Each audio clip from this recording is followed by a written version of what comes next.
Hi, my name's Mark and I'm an illustrator. Today I'm going to be drawing this and talking to you about personal projects. Yeah!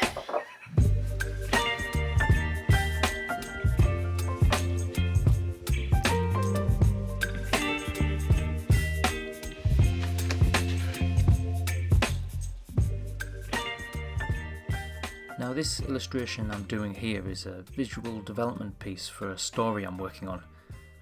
I'm thinking it'll take the form probably of a graphic novel, but it's really early days and all I wanted to do really was to get the world out of my head and onto the paper so I can see where it goes and if it has legs. In this video I'll be showing you my drawing process and painting process behind this piece and chatting about the idea I'm developing. But first I wanted to talk about something I've been thinking about recently, and that's the importance of personal projects. Or more specifically, why you shouldn't wait around to be ready to start your own personal project. So why do I say don't wait around? I mean, it's tempting to start putting off significant projects until you've, say, mastered the fundamentals, or even until maybe you just get that little bit better. I mean, I totally get it. No one ever really wants to start a project and it turn out to be rubbish. But what we should do is see this for what it really is. It's procrastination. And dear Lord, do I know about this. The fear of failure is real. Even with some fulfilling personal projects in my past, I still struggle to take my own advice and learn from my experiences and get up and go and make something new that I'm proud of. I mean, if you're going to wait around and wait for that magical feeling of intense motivation and that feeling of being absolutely ready, then you're probably going to be waiting a long time. I'd recommend getting better at illustration and finishing projects by doing, and adjusting as you go along, because as they say, you can't steer a parked car. Okay, so you've decided, feck it, I'm going to take that handsome man's advice from YouTube and start my own project. So what are you actually going to make? What that project is, the one you decide on, it depends on you. What are your passions? Do you want it to also function as a portfolio piece, and therefore does it fit in with your overall career goals? Or is it purely for your own passion? Only you can answer these questions, and remember, you'll be working on it for a few months probably, so it's important to get the choice of project right. And if you're currently working on a project, let me know in the comments, because I love hearing about other people's artistic journeys. Whatever ideas come to mind, make sure you pick one that's just outside of your comfort zone. If you pick something too easy, and what you end up making won't feel like much of an achievement. Pick something too hard and there's a very good chance you won't finish it, and you'll end up being disheartened. The scope of the project completely depends on what sort of things you've done in the past. But I'd pick something as big or as complex as something you've done before, plus maybe an extra 10%. It should take a few months to do, and it should be defined enough and specific enough so you know when you've actually finished it. Nothing worse than a project just meandering on and you never know yourself when you've actually finished it.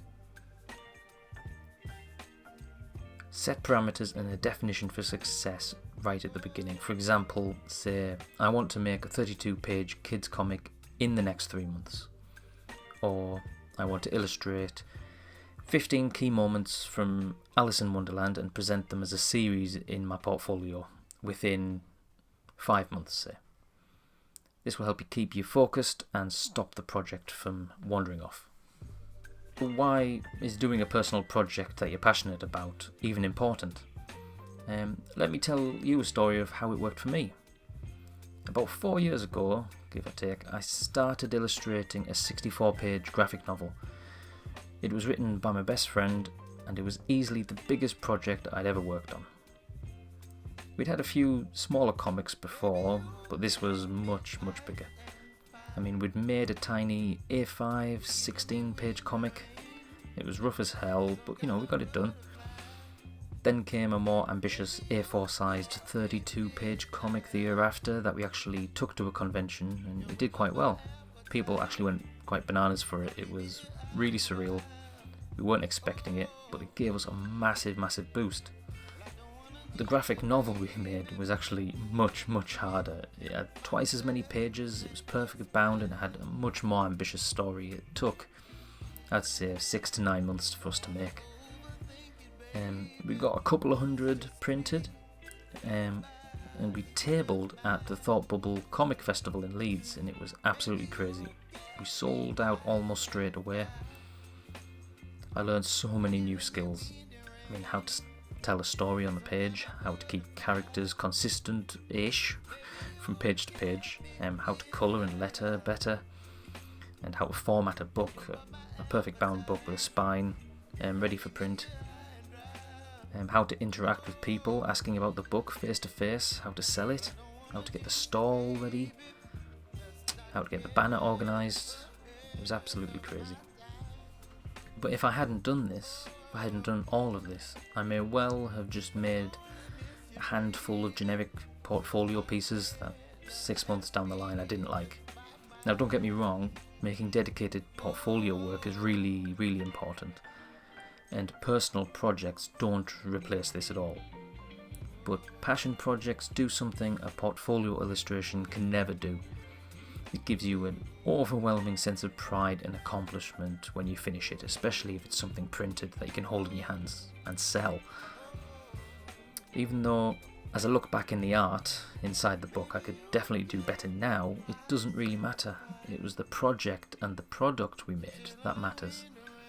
Now, your project doesn't even need to be perfect. In fact, it definitely won't be. Ours wasn't. So get that pressure off your chest from the beginning and relax. And that's hard for me to say because I beat myself up all the time for my work not being perfect. And I must have recorded this sentence 15 times. So this illustration here, it's my story project.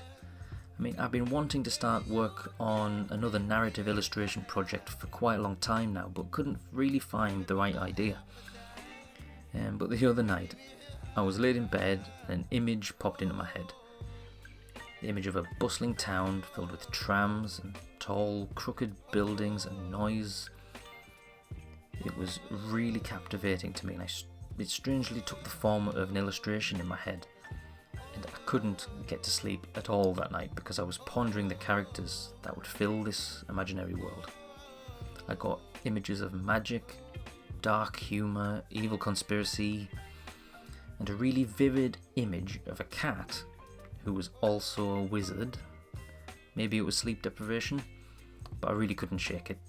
I was also obsessed over what the secondary character would be. Would it be another animal, a human? Are humans even in this world? I was going round in circles. Can't even speak. I was going round in circles. Should it be a possum? Or maybe a weasel? Do these animals create, the right symbolism? How do you draw an expressive mouth on a snouted animal? I mean, there I was, lying awake in bed about 3 a.m. in my Scooby-Doo pyjamas I got for Christmas, worrying about whether I could make a possum, an actual possum, who was also a wizard, or a cat that's a wizard, right, and convey enough emotion through its face. I was getting ahead of myself. So that's where we are today. I thought I'd better get this image down on paper, even in a rough way, to see if this world has legs and to save my sanity, to be fair. So as I make the image, I'm thinking I want the look of the illustration to have a rough and wobbly hand-drawn feel, but still with lots of little details and hints of realism here and there. It needs to feel real and lived in, but also fantastical.